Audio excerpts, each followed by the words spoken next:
Então,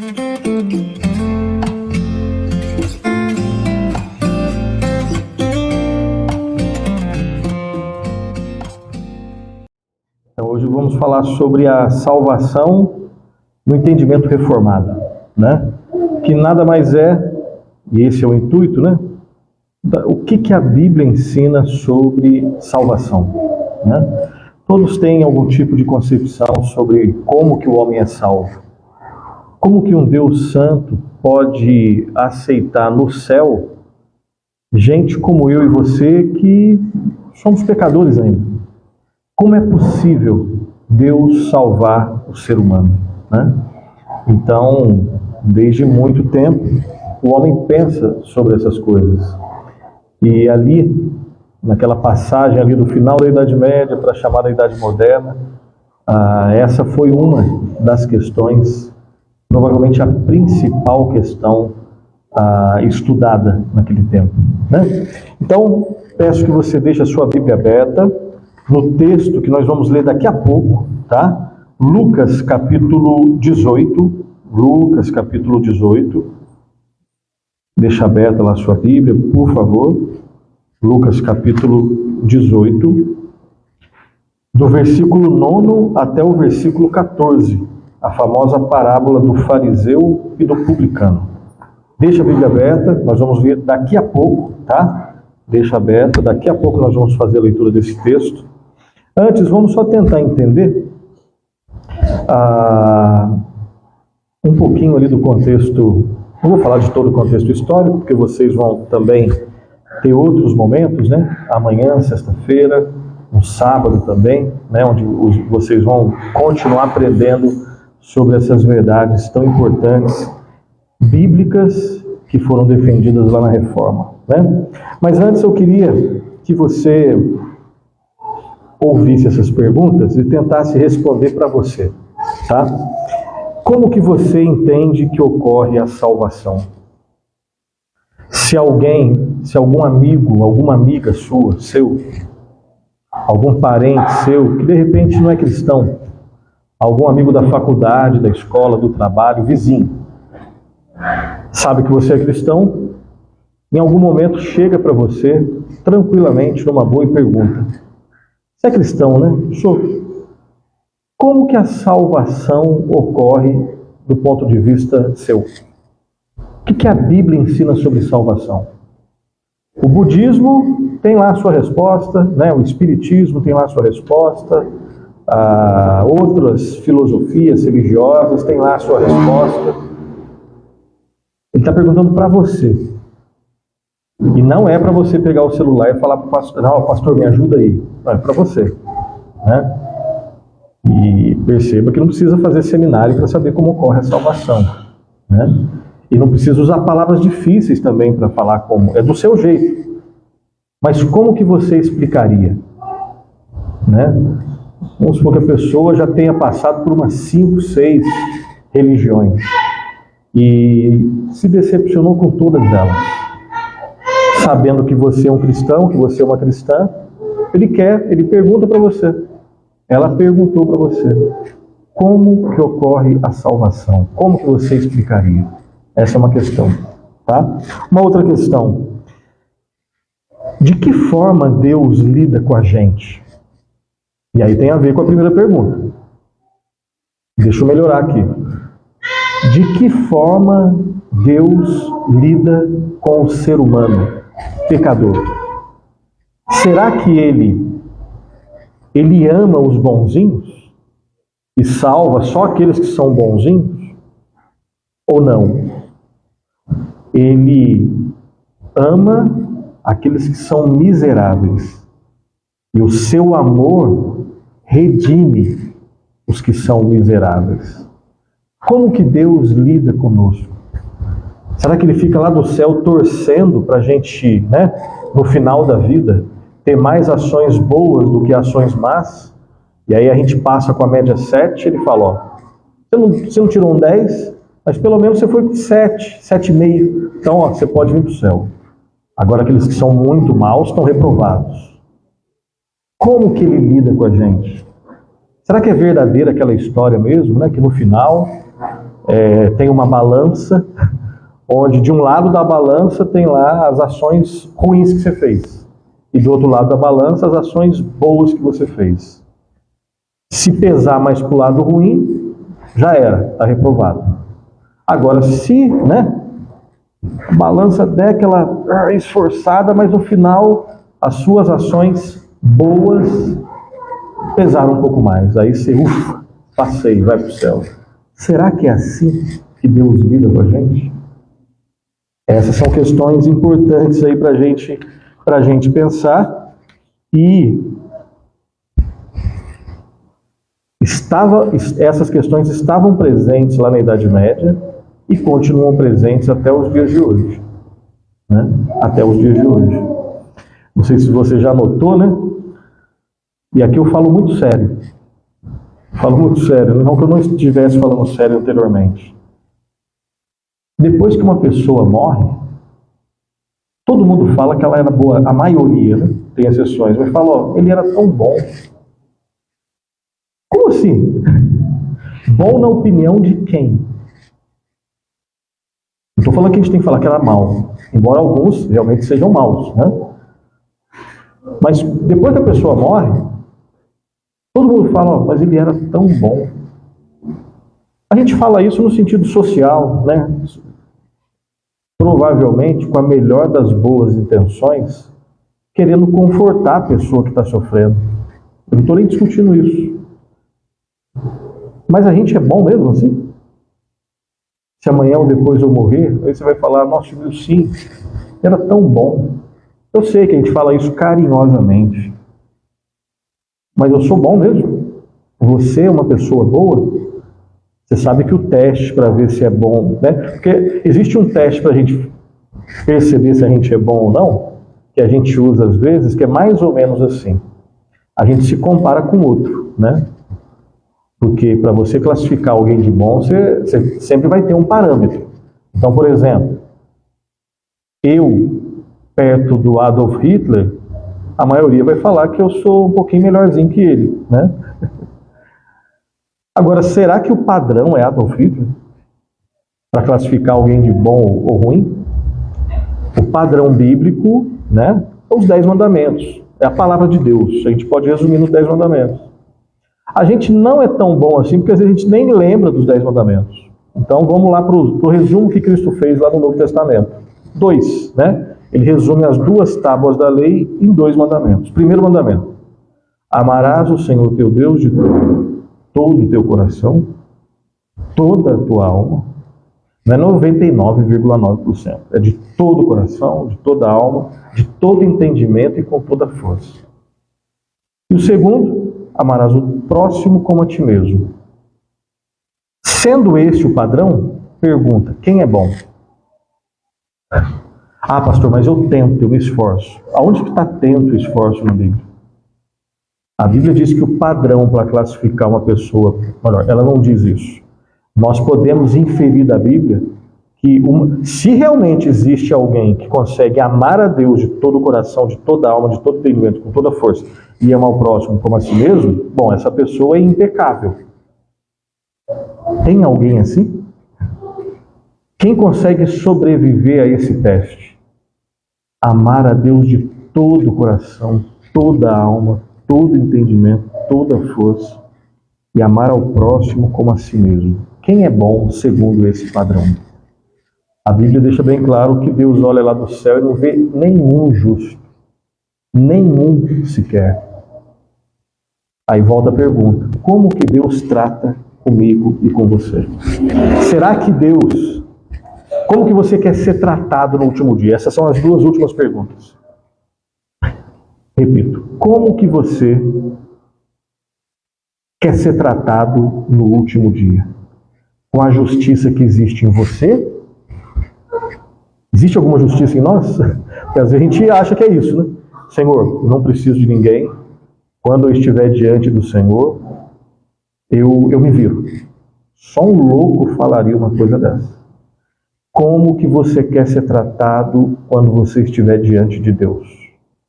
Com a justiça que existe em você ou com uma justiça que é atribuída a você? A justiça de um outro que é colocada na sua conta. Não tem uma terceira opção. Não existe uma terceira opção. Ou você estará diante de Deus sozinho, ou você estará diante do justo juiz sozinho, sem nenhum advogado, você se basta, ou você estará diante de Deus com um advogado competente. O diabo pode te acusar, e ele vai acusar, ele é especialista nisso. Mas como você vai salvar ele ou ela? Olha só o que ele fez.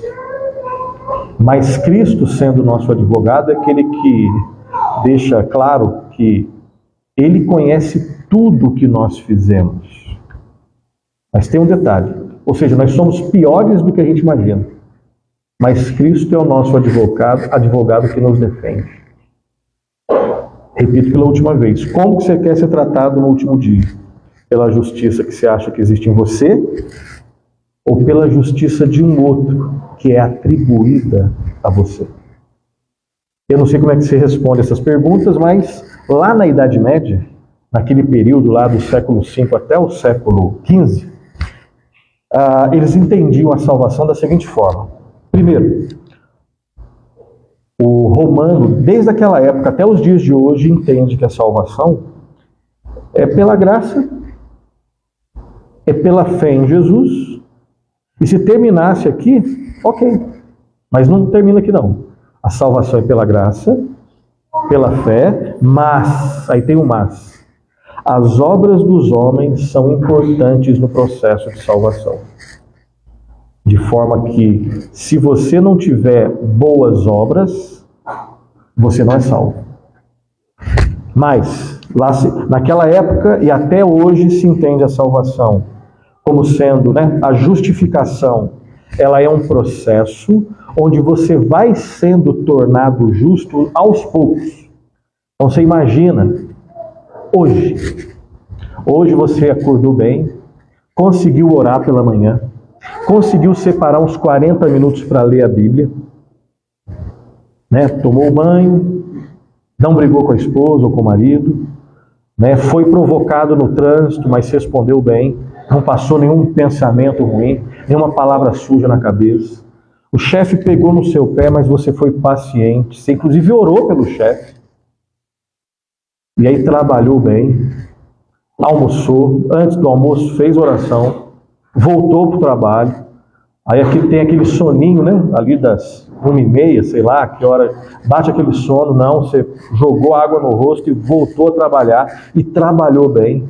Terminou o dia, orou, voltou para casa, foi fechado no trânsito, mas não ficou tão nervoso assim, segurou, teve domínio próprio, chegou em casa, a esposa pegou um pouco no pé, mas você já deu aquele beijo e aquele abraço, e foi dormir, ainda fez uma devocional, de forma que, se perguntasse para você hoje, se você morresse, você estaria na onde? Estaria no céu. Porque o seu desempenho, na sua opinião, foi muito bom. Agora, amanhã, você acorda. Primeiro, você orou antes de dormir, mas sem saber por que exatamente, você teve um sonho meio estranho. Acordou, no dia anterior você teve vontade de orar. Hoje você acordou e não teve vontade de orar. Mesmo assim, você orou, com um coração meio estranho, mas fez uma oração assim, mas tentou. No café da manhã você já discutiu com seu marido ou com a sua esposa. No trânsito, ninguém te fechou, mas você estava nervoso, e o cara aqui na frente sua, ele nem estava tão devagar assim, mas você já deu uma buzinada e você não falou, mas pensou uma coisa estranha. O trabalho já não foi tão bom assim. Você orou antes de almoçar, porque tinha gente do seu lado, porque se não tivesse, você não oraria. Chegou em casa desanimadaço, sem nenhuma vontade de ler a Bíblia, e ainda discutiu um pouco com a esposa. Se nesse dia perguntar para você, hoje, se Deus te chamasse, você estaria na onde? Talvez você respondesse, ou com certeza você respondesse, não sei se eu estou no céu não.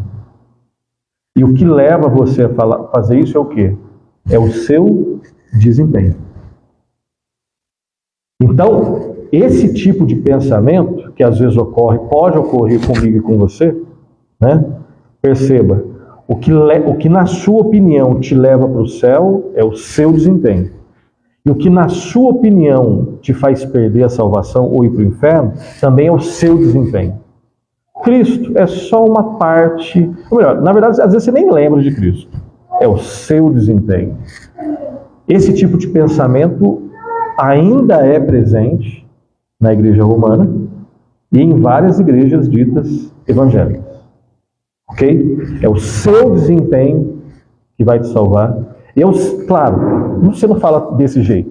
Você fala que é a graça de Deus, você fala que tem a fé em Jesus, mas, aí você coloca um mas, aí estraga tudo.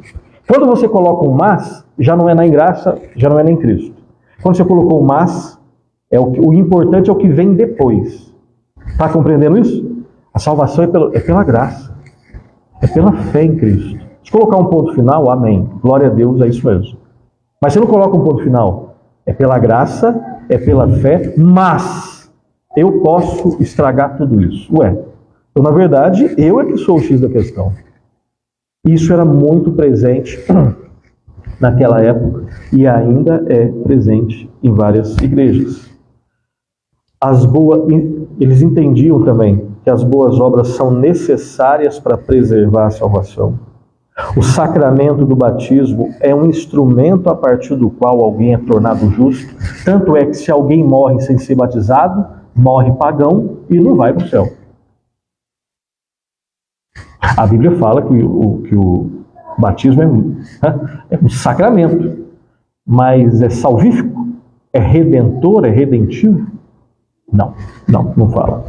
E, terminando aqui, uma declaração do Concílio de Trento, uma reunião que aconteceu lá no século XVI, lá na Itália. Olha só, abre aspas, está escrito assim, ó: se qualquer pessoa que disser que pela fé somente o pecador é justificado, com o sentido de que nada mais é pedido dele para que ele coopere com a graça, que seja anátema, fecha aspas. O que isso quer dizer? O que esse documento está dizendo é que se alguém acredita que um pecador ele é salvo pela graça, mediante a fé em Cristo, sem absolutamente mais nada, sem absolutamente mais nenhuma participação do homem, que seja considerado maldito, amaldiçoado.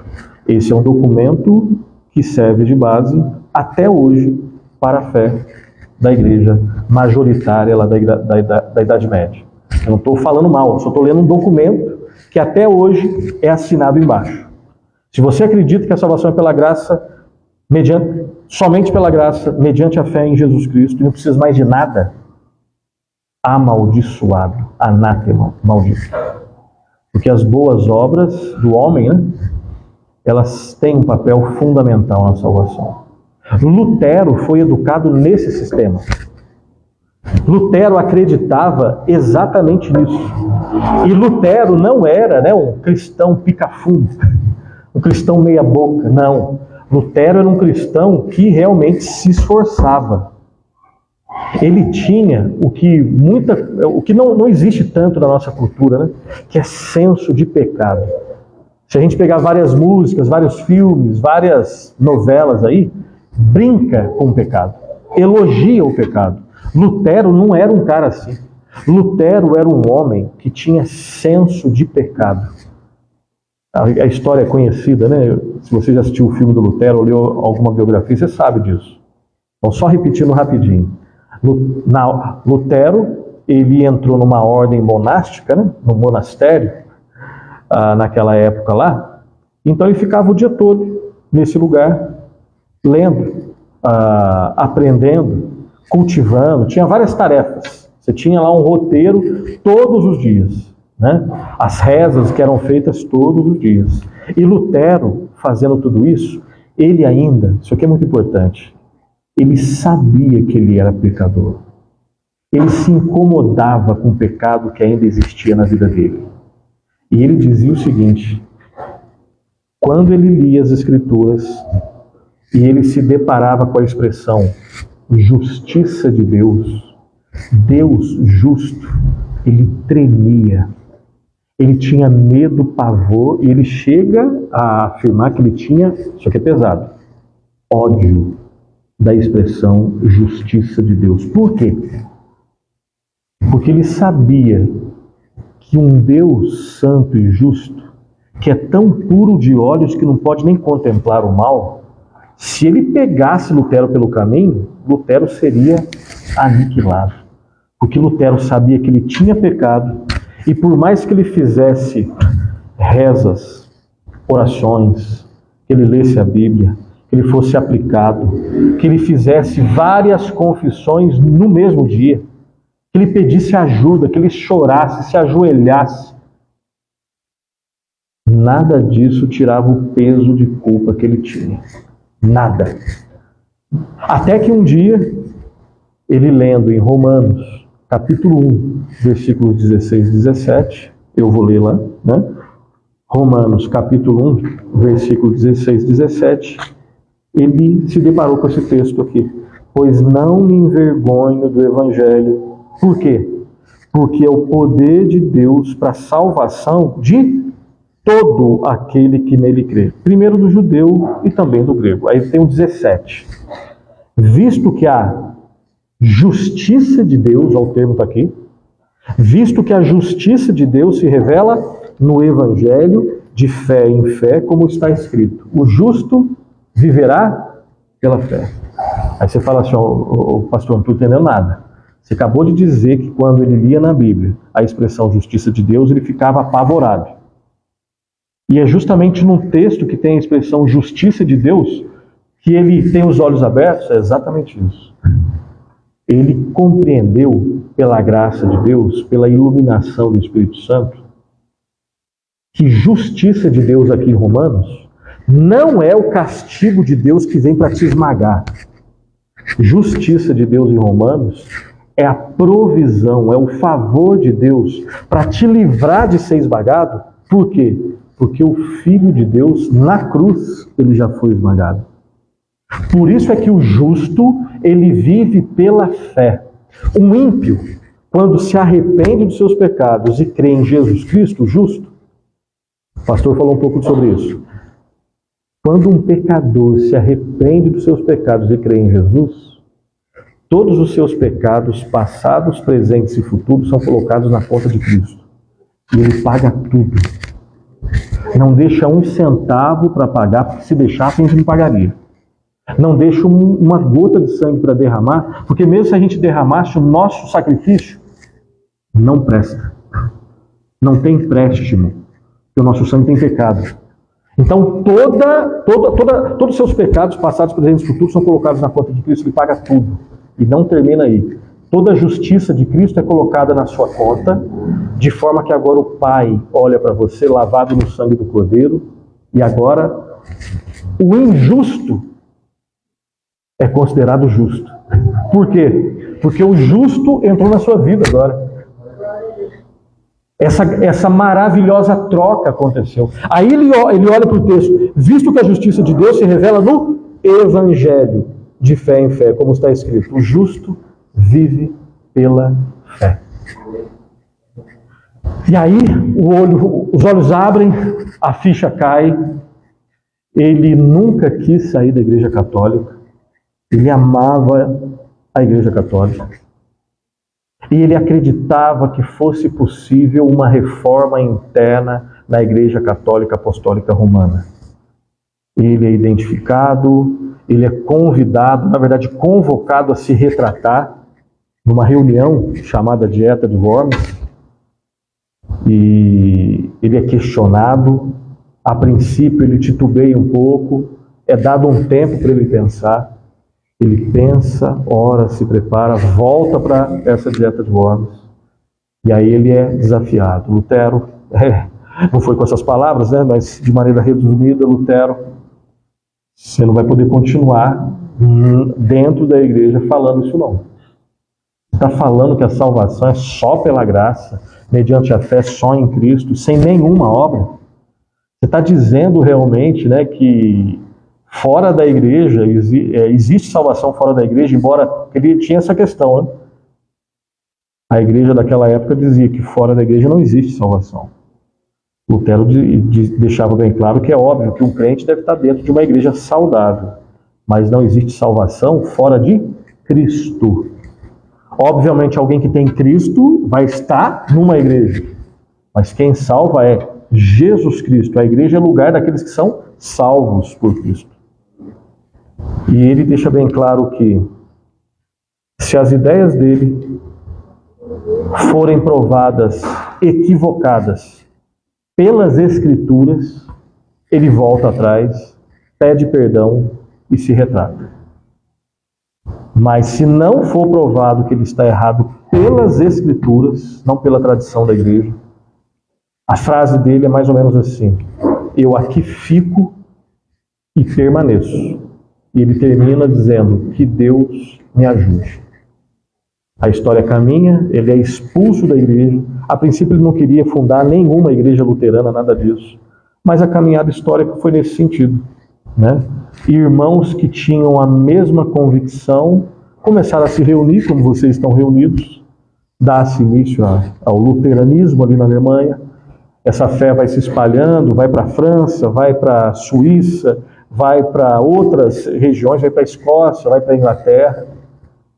Lá da Inglaterra, Estados Unidos. E aí, 2 séculos depois, né? 2 séculos e meio depois, século XIX, aquele homem com nome estranho, né? Ashbel Green Simonton. Acho que não tem ninguém aqui já com esse nome, né?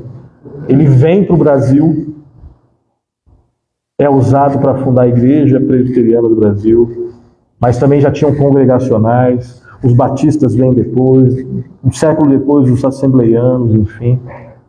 E a fé evangélica chega, finca suas raízes no Brasil, e estamos nós aqui comemorando 507 anos da Reforma Protestante.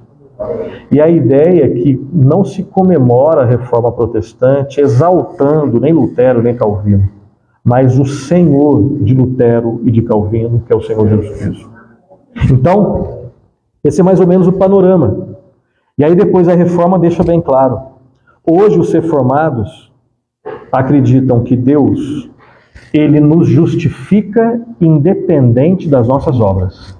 Que as nossas obras, segundo a Bíblia, as nossas melhores obras, do ponto de vista de salvação, não passam de trapo de imundícia. Socialmente, a gente até considera boas obras, né? Horizontalmente. Mas verticalmente, em termos de salvação, nenhuma obra humana salva. Só a obra do Senhor Jesus Cristo. Nós acreditamos que a justificação, ela não é um processo onde nós vamos nos tornando bons aos poucos. Não, isso não existe. Deus não ama os bonzinhos, por quê? Porque não existe bonzinho. Deus ama pecadores miseráveis como eu e você. E o amor dele nos transforma, nos aperfeiçoa a cada dia. Nós acreditamos que existe lugar para as boas obras na vida cristã? Existe. Não como um meio de salvação, mas como aquilo que demonstra que nós somos salvos. É aquela frase, né, didática. Nós não somos salvos pelas boas obras. Nós somos salvos para as boas obras. Nós somos salvos pela graça, mediante a fé em Cristo. E você testifica, sinaliza, é pelo fruto que se conhece a árvore, né? Que você é salvo, aí sim, o cristão ele produz boas obras. Para ser salvo? Não. Porque ele foi salvo. Para provar, sinalizar que ele é salvo. E basicamente é isso.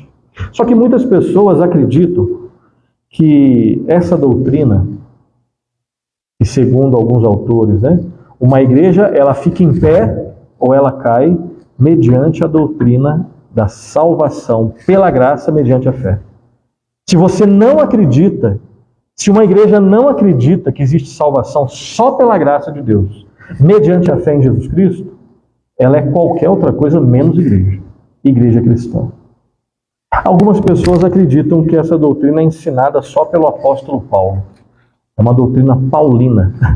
Como se isso fosse problema. Paulo escreveu 13 cartas. Então, se essa doutrina estivesse só nas cartas de Paulo, aleluia, glória a Deus e ok. Mas será que o Senhor Jesus Cristo ensinou essa doutrina? Aí vem o nosso texto. Lucas, e aí eu vou tentar ser mais rápido aqui. Lucas 18, agora nós vamos ler o texto e verificar o que esse texto nos ensina, de forma breve. Aqui nós estamos diante da parábola do fariseu e do publicano. Só para a gente lembrar antes de ler. Aqui você tem dois homens. O fariseu, o mestre da lei, que manjava de teologia. O fariseu e o publicano. O publicano era um cobrador de imposto. Uma pessoa, nós somos brasileiros, né? Sabe como é que tem bastante imposto no Brasil? O publicano era alguém assim, marginalizado. Alguém que não era bem visto. Então você tem esses dois homens. O fariseu, o publicano adentram o templo. Cada um deles faz uma oração. O fariseu faz um tipo de oração, a gente vai lembrar aqui como é que foi a oração dele. E o publicano também faz o quê? Um outro tipo de oração. Então, dois homens, duas orações. Mas só um foi justificado. Vamos lembrar? Vamos lá. Vamos ler de forma alternada? Vamos lá, eu vou ler aqui só para ficar registrado, tá? Vocês podem ler comigo, vamos lá. 1, 2, 3 e... Propôs também esta parábola a alguns que confiavam em si mesmos por se considerarem justos e desprezavam os outros. Um detalhe aqui, muito importante. Essa parábola é ensinada para quê? O texto deixa bem claro. É porque tinha uma turma que confiava em si mesmo, desprezava os outros. Essa parábola está sendo contada para gente que confia no seu próprio desempenho. Para gente que acha que vai ser salvo, porque eu vou ser salvo por quê? Porque eu sou melhor que vocês. Eu confio em mim mesmo e eu desprezo vocês. Essa parábola tem essa intenção. Vamos lá, versículo 10, vamos lá? 2 homens subiram ao templo com o propósito de orar. Um fariseu e o outro publicano. O fariseu, posto em pé, orava de si para si mesmo desta forma: ó Deus, graças te dou porque não sou como os demais homens, roubadores, injustos e adúlteros, nem ainda como este publicano. Jejuo 2 vezes por semana e dou o dízimo de tudo quanto ganho. O publicano, estando em pé, longe, não ousava nem ainda levantar os olhos ao céu, mas batia no peito, dizendo: ó Deus, sê propício a mim, pecador. Olha só um instante. Essa então é a parábola. Aí agora tem o final da parábola. Vamos lá? Digo-vos que este desceu justificado para a sua casa, e não aquele, porque todo o que se exalta será humilhado, mas o que se humilha será exaltado. Então, só lembrando, 2 homens, 2 orações, só um justificado. Só que ainda tem uma pergunta aqui para a gente fazer. Deus salvou o bonzinho aqui dessa história? Tinha algum bonzinho nessa história aqui?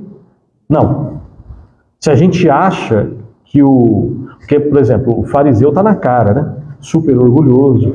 É interessante, né? Porque o texto diz que, é interessante, é triste, porque diz que ele orava para Deus, de si para si mesmo, dizendo, aí o orgulho, né?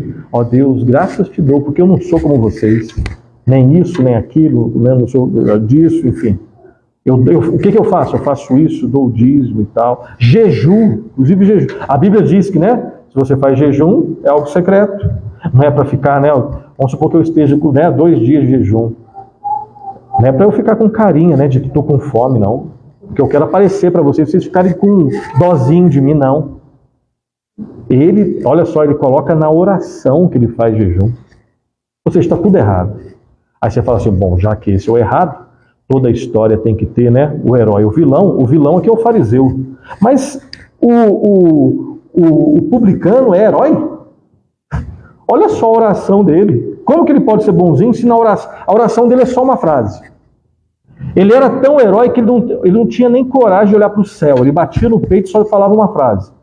Ó Deus, ser propício, ou seja, ser favorável. Ó Deus, ser favorável. Ser propício a mim, o quê? Pecador. Ou seja, não é bonzinho, não. Ele não é o herói da história. A história tem um herói, digamos assim? Tem, mas não é nenhum desses dois. A história tem um redentor, mas não é nenhum desses dois. Então Deus não salva os bonzinhos, porque não tem bonzinho. Mas tem, olha só. Se os dois são pecadores, tem um que admite e o outro não admite. Um já acordou, o outro não acordou ainda. Como que Deus pode salvar pecadores? Como que Deus pode... Porque os dois se admitiram pecadores. Como que Deus pode aceitar um pecador entrando no céu, sendo que no céu não entra pecado?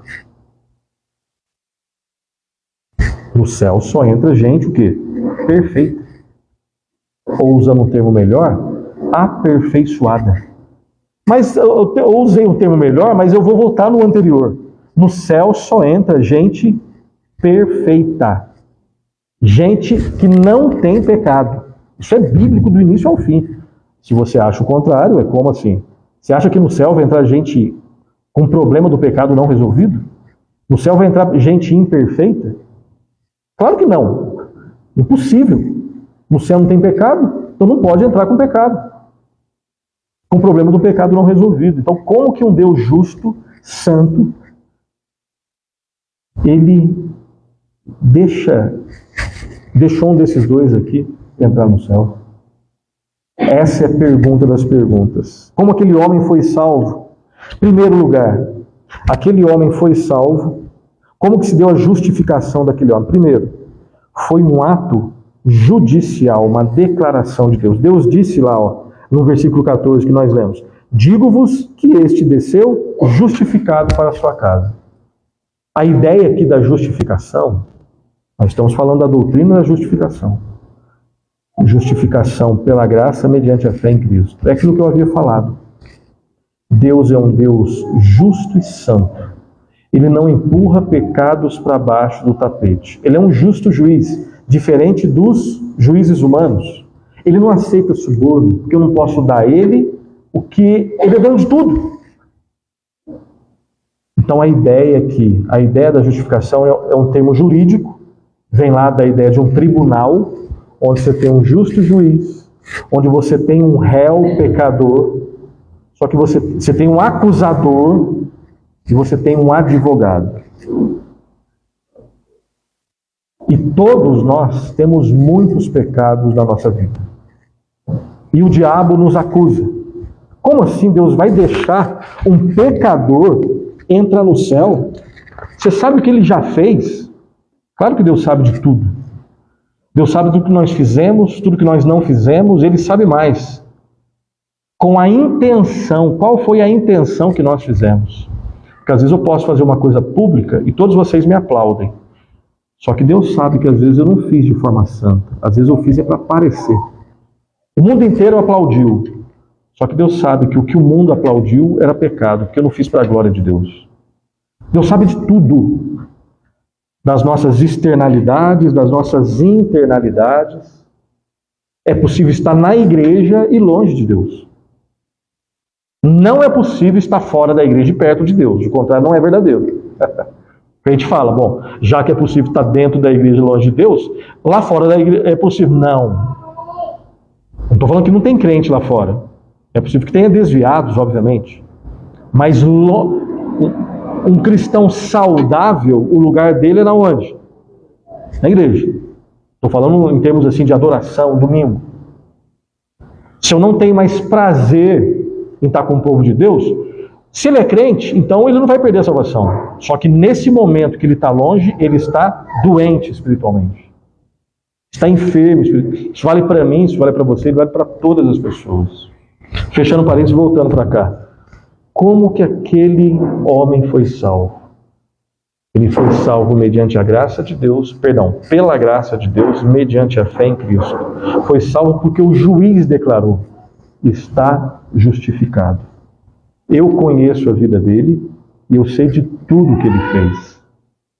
Mas Jesus Cristo morreu por ele. E em Cristo justo, todos os seus pecados foram perdoados e toda a justiça de Deus foi colocada na conta dele. E ele agora é justificado. Por que aquele homem foi salvo além disso? Ele foi salvo pela fé somente.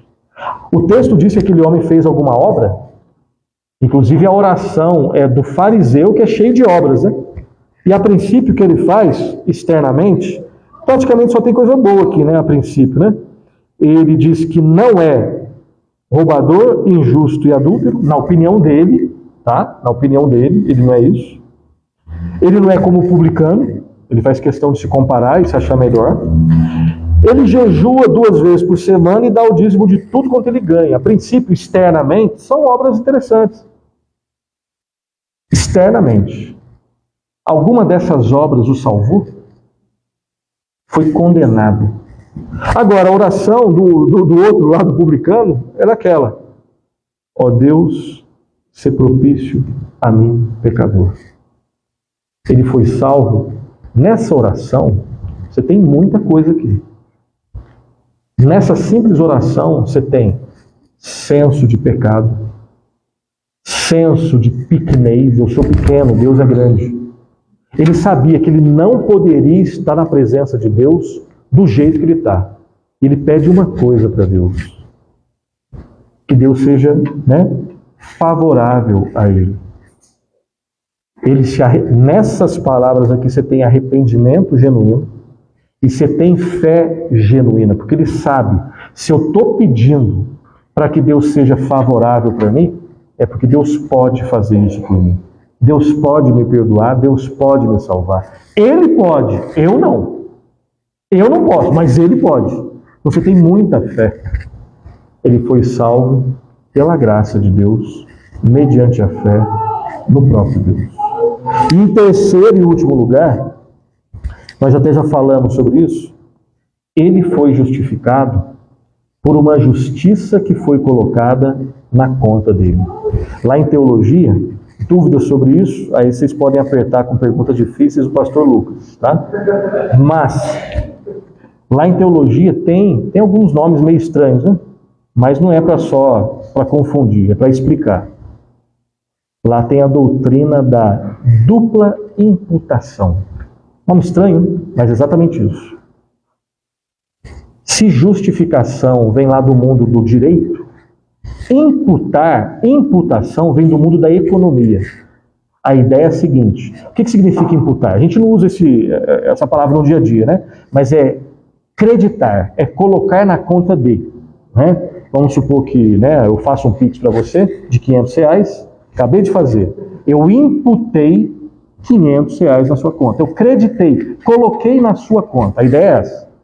A doutrina da dupla imputação. É aquilo que a gente estava falando. Quando, pela graça de Deus, o Espírito Santo toca em nosso coração, nós nos arrependemos e cremos no Senhor Jesus, ocorre uma dupla transferência. Todos os seus pecados passados, presentes e futuros são imputados na conta de Cristo. E vai ser isso mesmo, perdão. Creditados na conta de Cristo, ele paga tudo. E toda a justiça de Cristo é imputada na sua conta.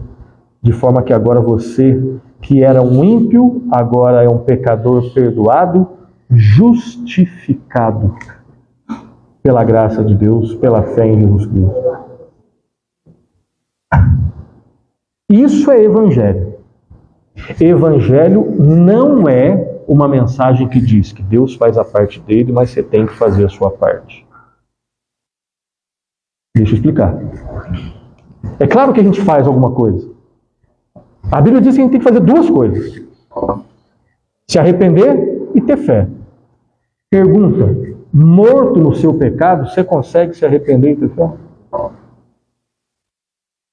Só que tem um detalhe aqui, que a nossa lógica não entende tudo. Arrependimento e fé são deveres nossos, necessidades do ser humano. Não é Deus que se arrepende. Não é Deus que tem fé. Ele é o objeto da fé. Eu que tenho que me arrepender. Eu que tenho que ter fé. Só que ocorre uma coisa que é a seguinte. Quando você se arrependeu e teve fé, quando eu me arrependi e continuo me arrependendo e tendo fé, eu é que faço isso. Graças a Deus. As duas coisas ao mesmo tempo. Só uma pessoa louca é que falaria assim, ó, eu me arrependi. Eu tive fé em Cristo. E Deus não tem nada a ver com isso. Foi só na minha força. Isso é loucura. É ao mesmo tempo responsabilidade humana, soberania divina. Eu me arrependi e continuo me arrependendo e crendo em Cristo. Graças a Deus. Graças a Deus. Então esse homem, ele foi justificado por uma declaração do justo juiz, está perdoado e justificado. Esse homem foi justificado pela graça e pela fé somente. E a esse homem, esse publicano, ele foi justificado por uma justiça creditada na conta dele. E por isso ele foi. Por isso o texto nos diz: digo-vos que este desceu justificado para a sua casa, e não aquele. Por quê? Porque todo o que se exalta será humilhado, mas o que se humilha será exaltado. Às vezes a gente usa essa frase para as coisas do dia a dia, né? O meu time perdeu para o seu e todo mundo lá na escola está rindo de mim. Você vai ver que os humilhados serão exaltados. Tem nada a ver com isso. Você está com um emprego bom, eu estou desempregado, aí você consegue ir no Outback, eu não consigo. E todas as vezes que passa perto de mim, você olha para mim meio estranho. Você vai ver. A Bíblia diz que os humilhados serão exaltados. Tem nada a ver com isso. Nada a ver com isso. Nada, nada, nada. O texto está falando de salvação. Se eu sou, ou se você é, um homem ou uma mulher que acredita que é o seu desempenho que vai te tornar aceito por Deus, você é um orgulhoso que vai ser esmagado e humilhado. Agora, se você é uma mulher, um homem pecador, e você é, só que você admite que você é, e a tua oração é essa aqui: ó Deus, tem misericórdia de mim, sê propício a mim, pecador. Você está se humilhando verdadeiramente, e pela graça de Deus, você será exaltado. Exaltado no sentido aqui de elevado. Deus vai te tirar do chão. Exaltado não é que todo mundo vai bater palma para você, porque não tem. Como você vai bater palma para alguém que diz: ó Deus, sê propício a mim, pecador? Aqui a palavra exaltado não é a mesma que a gente exalta no louvor aqui, não. Exaltar, a exaltação é só a Deus. Essa exaltação aqui é tirar do buraco e te colocar no colo de Deus. Te colocar nas mãos de Deus, como um pai que nunca vai te abandonar. Evangelho não é a mensagem que diz que Deus faz a parte dele e você faz a sua, porque a parte de Deus ele faz ou não faz? Claro que faz. Aí a pergunta, você sabe que eu vou perguntar, né? A nossa parte a gente faz? Então se a gente acha, né, que ó, Deus vai até aqui, daqui para cá é com você. Olha só, então vamos lá. Se Deus, a parte dele é até aqui, ele vai ou não vai? Vai. A pergunta é, eu consigo ir até lá? Não. Evangelho é a mensagem que diz que, apesar de quem eu sou, um total fracasso em termos de salvação, Deus em Cristo me salva, me perdoa. E aquele que começou a boa obra, ele vai levar só até metade, porque o resto ele confia em você. É assim que a Bíblia diz? Não. Aquele que começou a boa obra em vós, ele vai completá-la até o dia de Cristo Jesus. Nós estávamos totalmente perdidos, Deus nos salvou totalmente, e é por isso que toda honra e toda glória é a Ele. A nós pertence o corar de vergonha, a Deus toda honra e toda glória. Essas foram algumas das verdades defendidas. Depois os irmãos terão a oportunidade de estudar com outros irmãos, outros pastores, outras verdades. Mas esse é o coração da Reforma Protestante. A doutrina da justificação pela graça, mediante a fé em Jesus Cristo. E essa mensagem nós precisamos ouvir todos os dias. A gente acha que às vezes evangelho é uma mensagem que é só para não crente, né?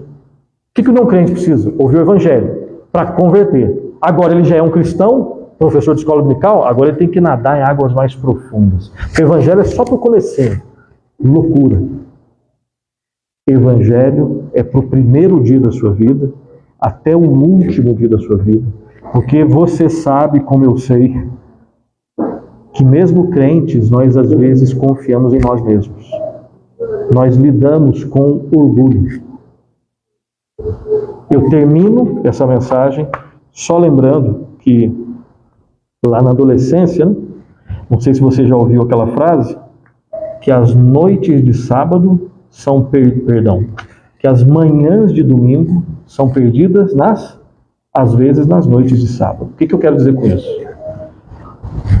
Sempre, fui criado na igreja, enfim, mas como adolescente e jovem eu fazia as minhas zoeiras lá, mesmo dentro da igreja, né? E quando eu fazia uma zoeira um pouco mais pesada no sábado, meu pai, na manhã do domingo, ia me acordar. Júnior, vamos acordar? Eu me sentia sujo, culpado. Eu não ia confessar para meu pai o que eu fiz. Vergonhoso. Aí o que eu falava? Pai, hoje não.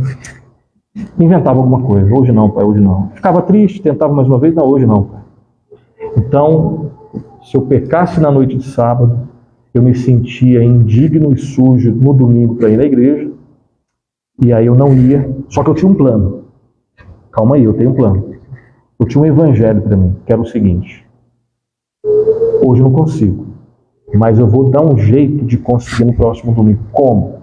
Eu vou dar um jeito de ler a Bíblia todo dia, de orar todo dia. E dessa forma eu vou me sentir mais limpo para que no próximo domingo eu me sinta mais digno de ir na igreja. Ou seja, igual o fariseu, eu confio no meu, eu acho que o meu desempenho é que pode me credenciar a estar na presença de Deus. Isso é evangelho? Isso é loucura. Isso é sistema de obras. Nenhum de nós é digno em si mesmo para estar na presença de Deus. A nossa dignidade vem de Cristo. Igreja é lugar de pecador arrependido.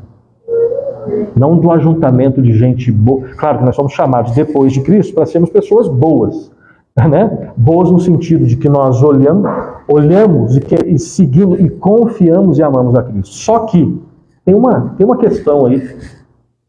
Uma pessoa que está se tornando um cristão realmente maduro é alguém que não se vê como uma pessoa ainda santa. Ele sabe que tem um coração que ainda o engana. Ele sabe que se ele tirar os olhos de Cristo, não é que ele vai cair, ele já caiu. Então o grande cheiro de cristianismo é humildade. A humildade dessa oração aqui, ó, Deus, seja propício a mim, pecador. É só depois que, pela graça de Deus, eu fui entender que o que me torna aceitável para estar na igreja, na presença de Deus, é o desempenho não meu. Na verdade, o meu desempenho me descredencia. É o desempenho de Cristo é que me credencia a estar aqui. Nesse sentido, a salvação é pela obra, não minha. Uma obra teve que ser feita. A salvação é pela obra de Cristo na nossa vida. Que Deus nos ajude, que Deus nos fortaleça.